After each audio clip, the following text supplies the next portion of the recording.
In the 1930s, the Japanese Empire built a massive, state-of-the-art complex in occupied Manchuria.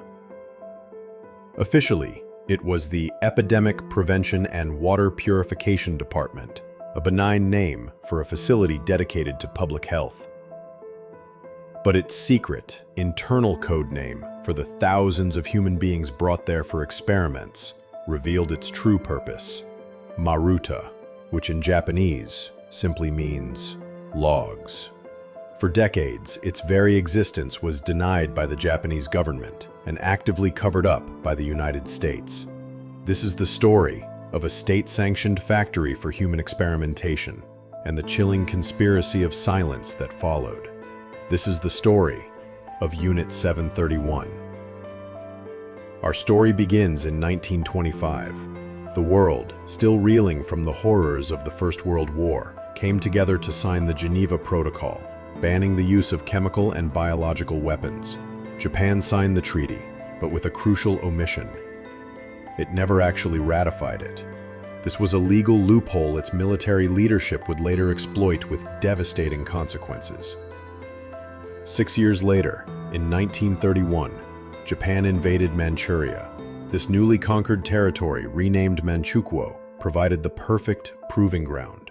A remote, controlled land with a large population, far from prying eyes. It was the ideal place to build a secret, and the architect of that secret was this man, Surgeon General Shirō Ishii.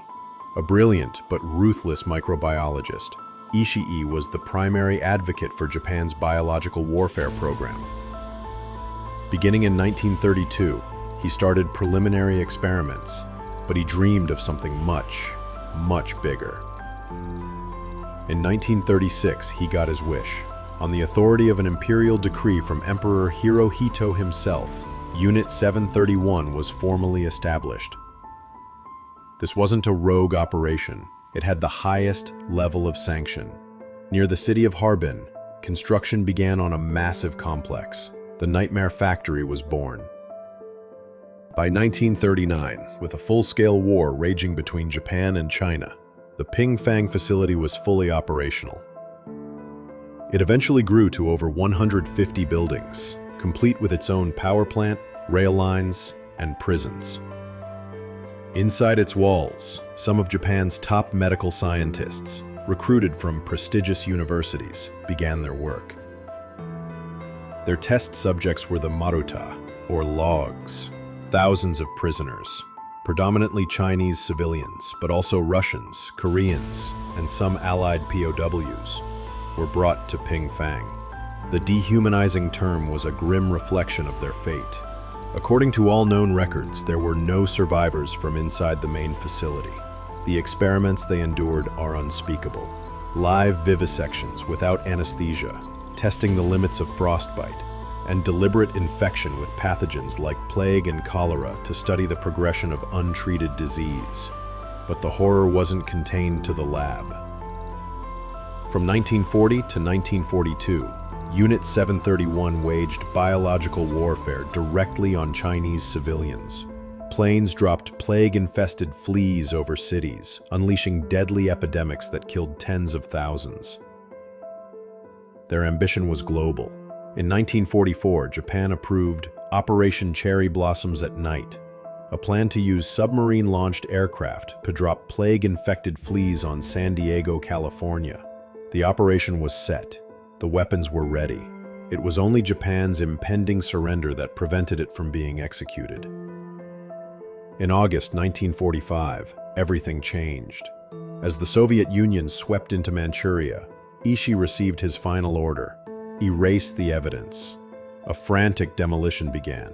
Buildings were dynamited, research was burned, and most chillingly, all remaining prisoners were murdered to ensure there would be no witnesses. The personnel were given a simple command: take the secret to the grave. But the secret didn't stay buried for long. In the chaotic aftermath of the war, American authorities, led by General Douglas MacArthur, learned of Unit 731's activities. They were faced with a choice: justice or advantage. They chose advantage. In a shocking post-war decision, MacArthur authorized a secret deal. In exchange for their data on human experimentation, data the US wanted for its own biological weapons program at Fort Detrick, Ishii and his top scientists were granted full immunity from prosecution for war crimes. They would never face a tribunal. The Soviets did manage to capture and try 12 lower-level members in 1949. Their confessions laid bare the unit's crimes. But in the West, at the dawn of the Cold War, the trials were dismissed as mere communist propaganda. The American cover-up was complete.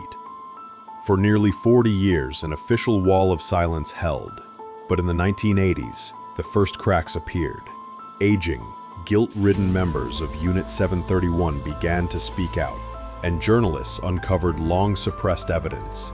The denials slowly crumbled.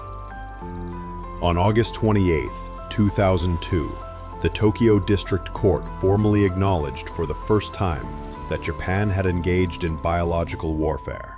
Then, in 2018, Japan's National Archives released an official roster containing the real names and ranks of 3,607 members of Unit 731, irrefutable documentary proof.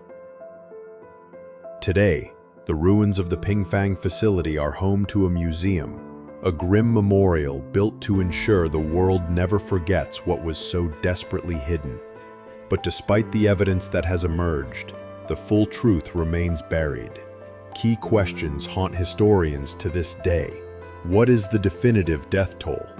Estimates range from 3,000 inside the lab to possibly 500,000 from the biological attacks. The real number will never be known. What was the full extent of experimentation on Allied prisoners of war? The US government maintains there is no definitive evidence of systematic experiments on its soldiers, but doubts persist. What truly happened to the research data given to the United States, and was it ever used? Key documents are still missing from US archives. And finally, how deep did the complicity of Japan's medical and academic establishments truly run? Many of Unit 731's doctors returned to society and became prominent figures in universities and government ministries. The story of Unit 731 is not just about the horrors that were committed, but about how easily justice can be traded for strategic advantage, and how the darkest secrets of a nation can be buried for generations, leaving behind only ruins and questions that may never be answered.